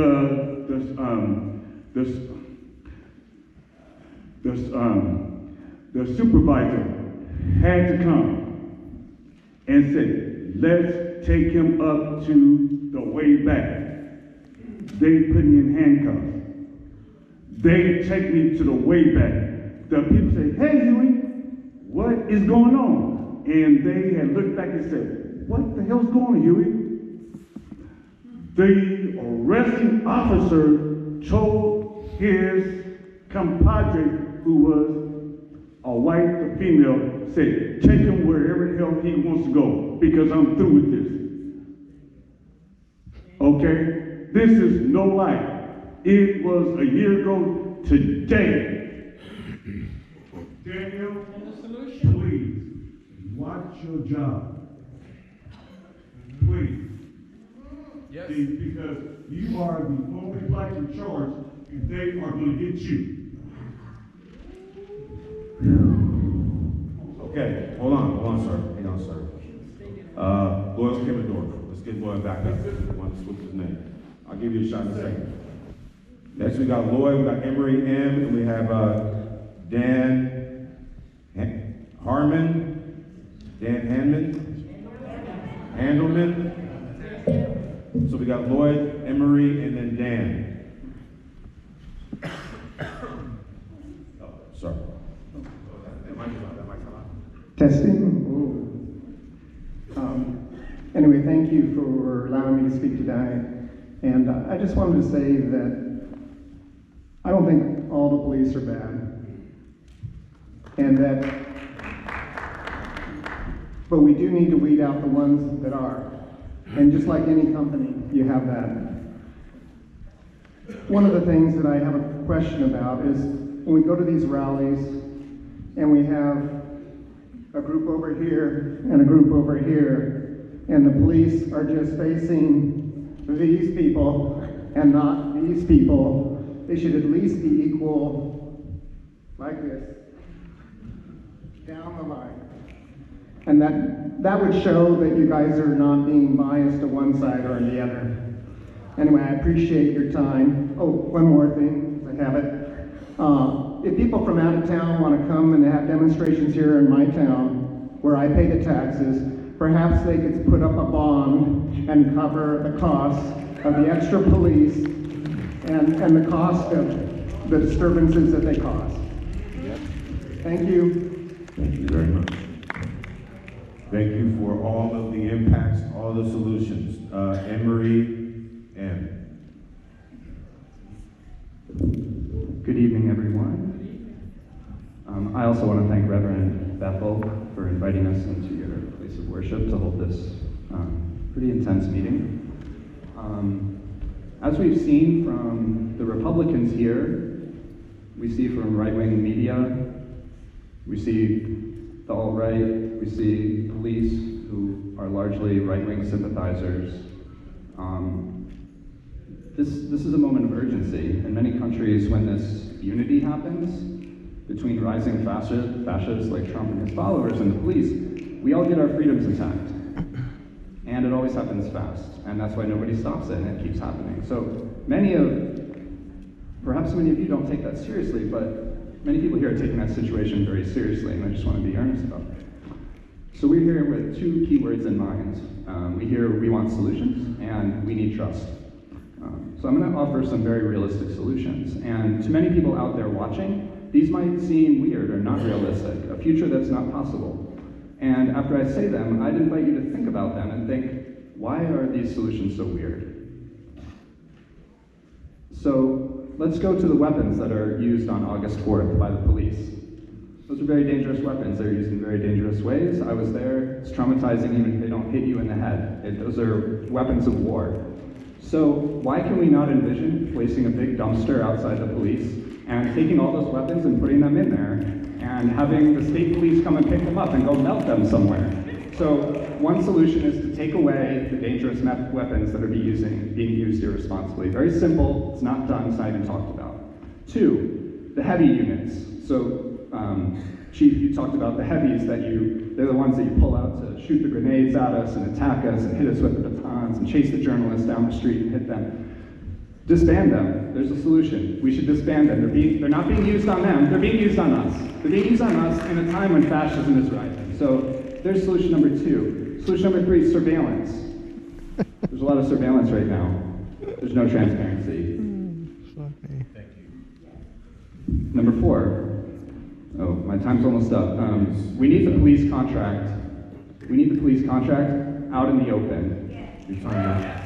For those who don't know, the police contract is largely negotiated in private, and we need it out in the open so that the community has a good voice.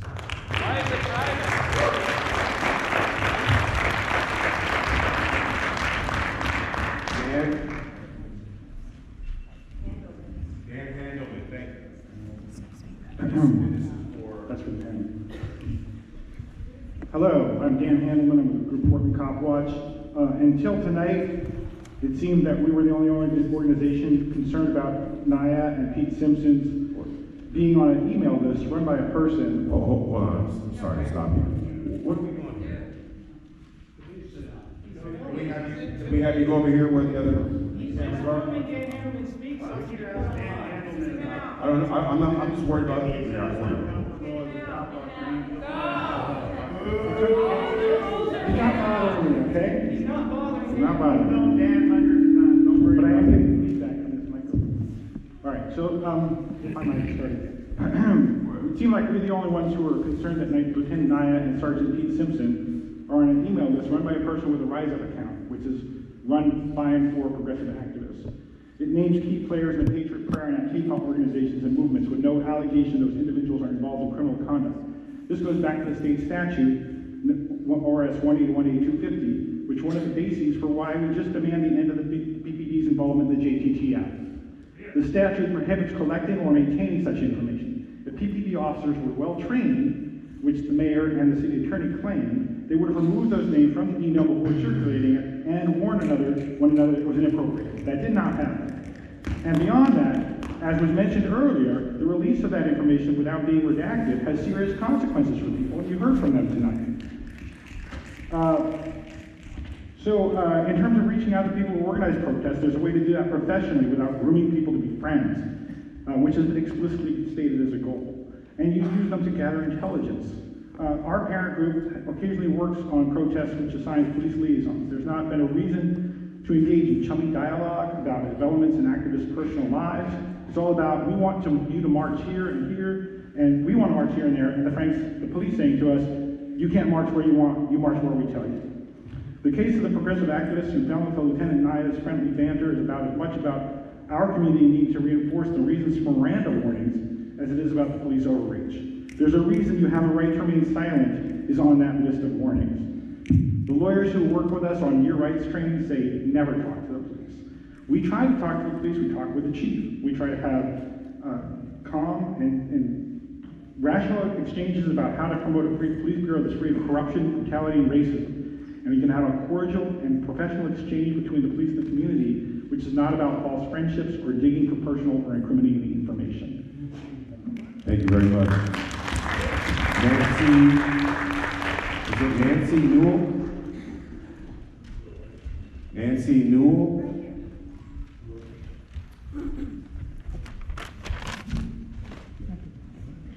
I'm an anti-nuclear activist for 30 years. I've helped close 3 nuclear plants. I'm working on stopping $1 billion to be spent in the state of Washington on small modular reactors created at Corvallis University has never been built. The money that is being stolen by Chase Bank, we have international criminals have access to city council. Chase Bank, the Paulsons, they should be in jail. They have killed people in India with a gas explosion and walked away. Here we are discussing ethics, and our treasurer has made our Bull Run water so expensive without the public's knowledge, with 2 years of secret meetings. That's our mayor. And I've got the evidence. When I go to testify, he has me removed recently by security. We are now under an avalanche of potential radiation. You are all responsible for our health and safety. That old nuclear plant, Westinghouse design, faulty design. How many horrible crises that we've seen in the world, and we're already seeing all the cancers in the workers, and you aren't yelling like crazy and saying, this is over with, close it. We don't need it. We have all the answers. We have Robert McCullough in our community with all the electricity you would ever dream of. And instead, we can't even bring down our pricing because we have one puppet, the coal magnate, who owns the state of Wyoming, selling us coal-powered electricity through Pacific Corp. And California is now independent of all these dirty things that make us so unhealthy. We have so many homeless. We have so many costs.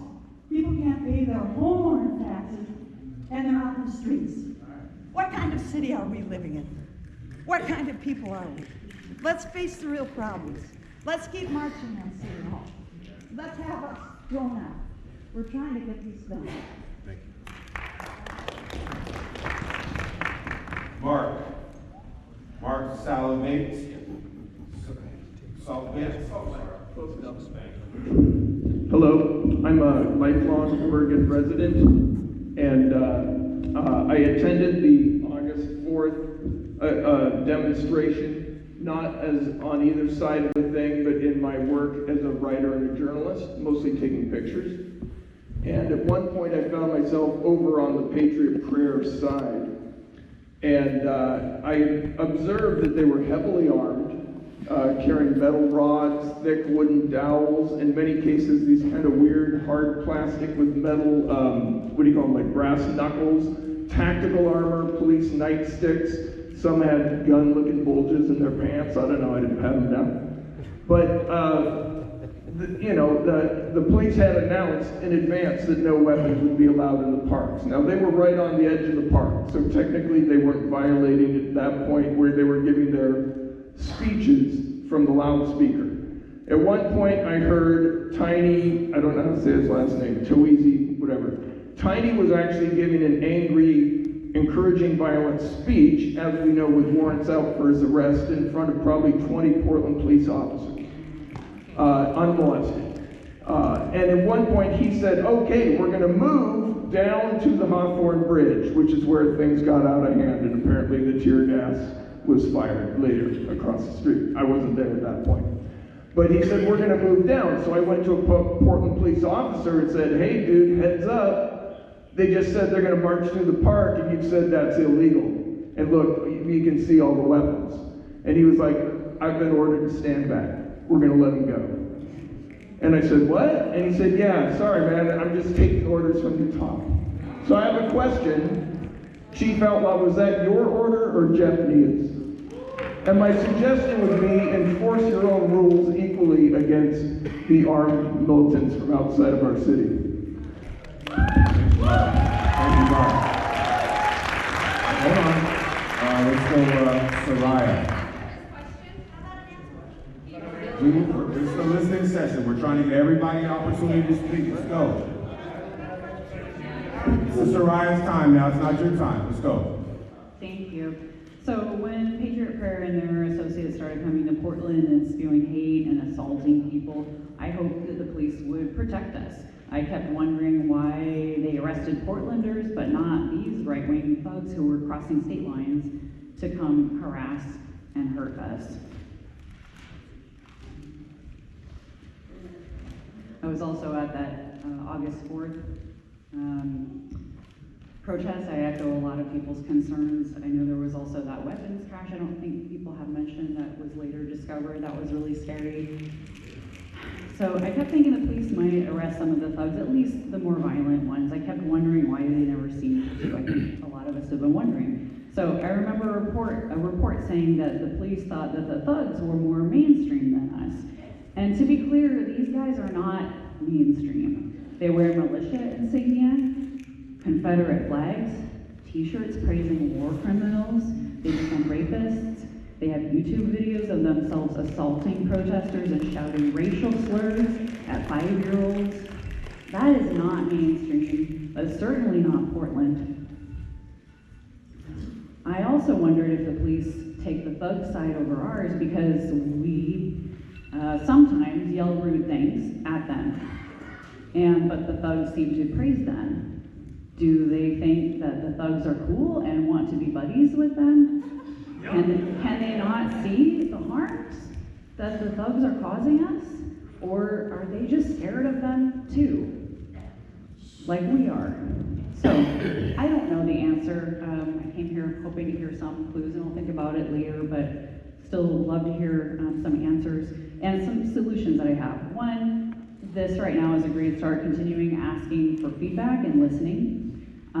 Stop being their buddies if that's happening. Make sure they know that crime is not welcome. Hold them accountable for the crimes that they commit. Take responsibility for your errors.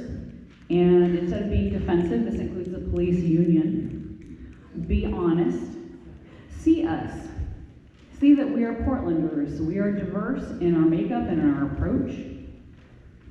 Be clearly on the side of Portlanders and our safety, and commit to upholding our civil rights. Thank you.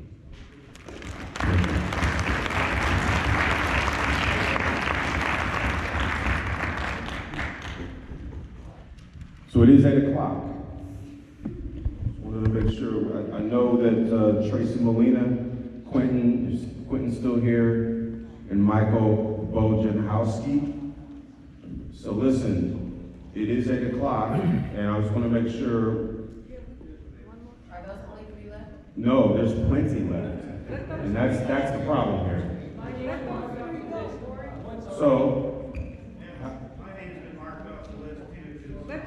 So I think we should ask Tracy and then Quentin to come up, and then Michael Bojanowski.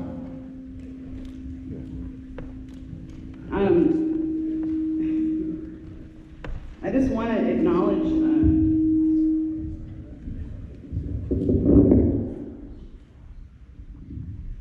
to acknowledge this is Chinook land. I know people said it was indigenous land before, but specifically it's Chinook land.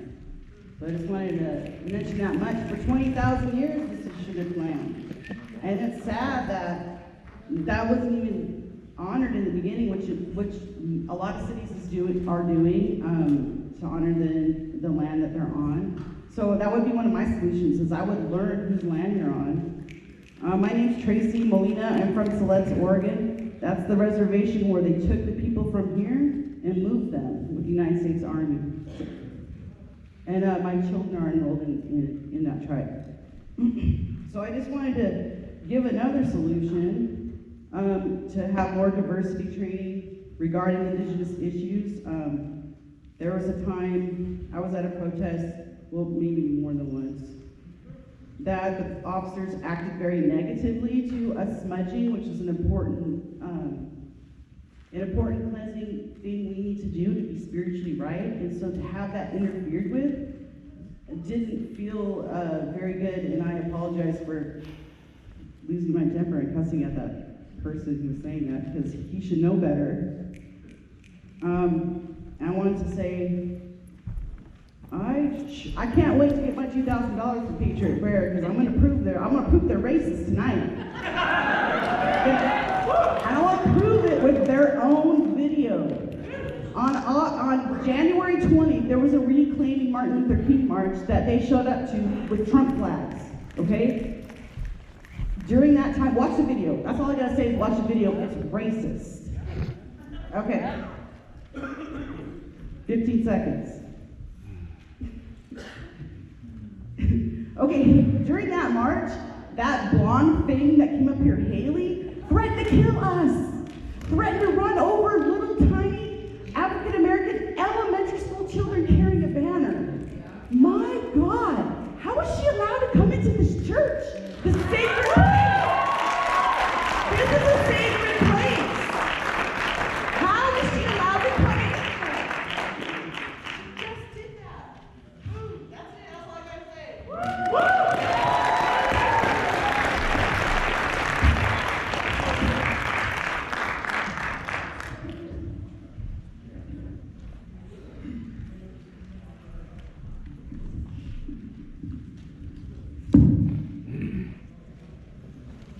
Hi, my name is Quentin, and not only am I infuriated and disgusted with the fact that Lieutenant Jeff Nia had a friendly relationship with Joey Gibson, a racist alt-right hate-monger, I'm more infuriated with the leadership of this city. People keep asking what the solution is. I think that the solution is something that you have to be born with, and that's courage. And I think both Chief Outlaw and Mayor Wheeler, you both lack courage. I view both of you as very weak people. Weak people don't want to ruffle people's feather. You need to take a strong stance and tell the alt-right that they're not welcome here. You need to call it what it is, too. Don't call them the alt-right. They're white supremacists and racists. And with Trump in office, you guys, he's given a green light for these white supremacists to come out and kill black people and other groups of people, and you guys aren't taking a stance and saying this is wrong. So there's nothing left to assume but that you're in agreement with with the stance that he has taken. And you know, my comments for you, Chief Outlaw, is that I feel like you're a black woman who is just navigating a white space, and I don't need any more of that. I need African American leaders who are going to get into positions of power and revolutionize those spaces, not just go along to get along.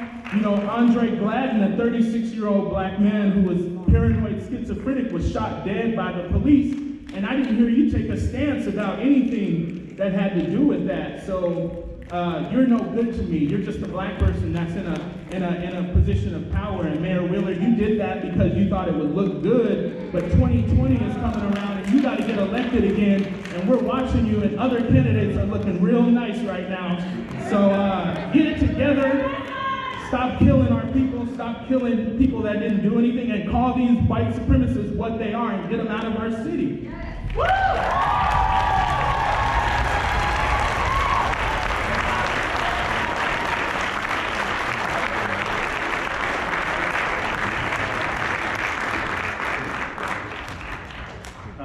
To address a few things that I heard from Mr. Wheeler and Outlaw.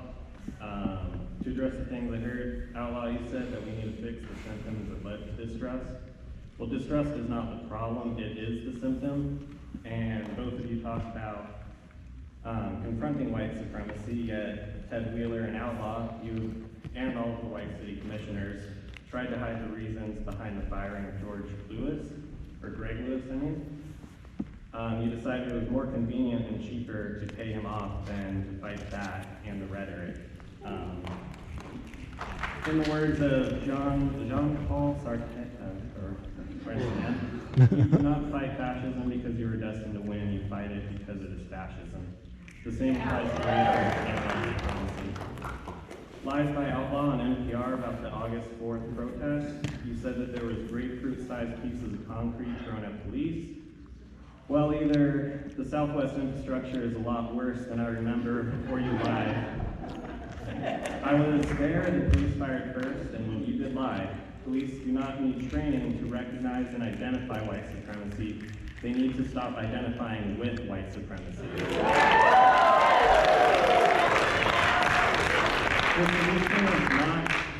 The solution is to stop lying and covering up these racist police acts. It is to fight the racist scabs of the police union and to abolish the scab union so that you can fire these racist cops.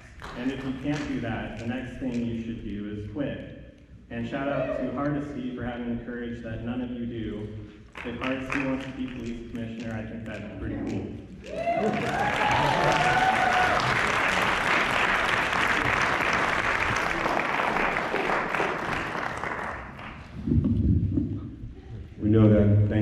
much for all the comments, all of the impacts you all shared, all of the solutions you all shared. We are out of time for tonight. We know that many of you signed up. We're not able to give your comments, but please visit the website or contact your folks online or through the other vehicles that you have. We thank you very much. We understand it's a tough situation. However, we can make something happen if we stick together.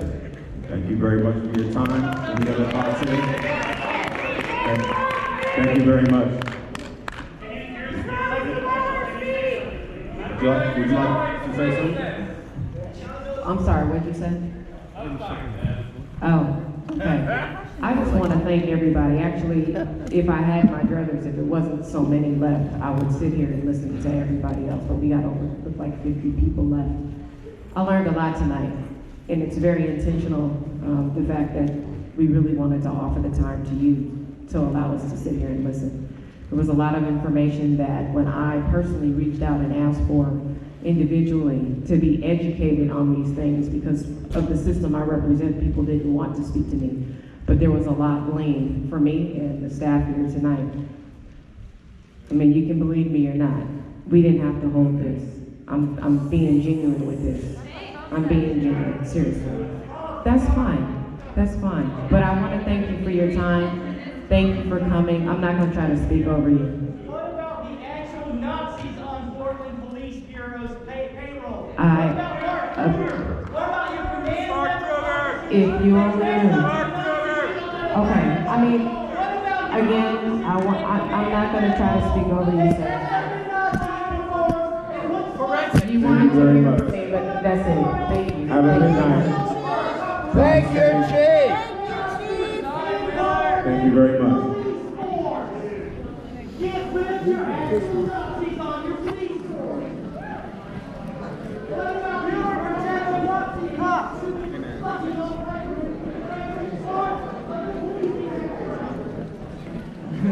Sorry about that.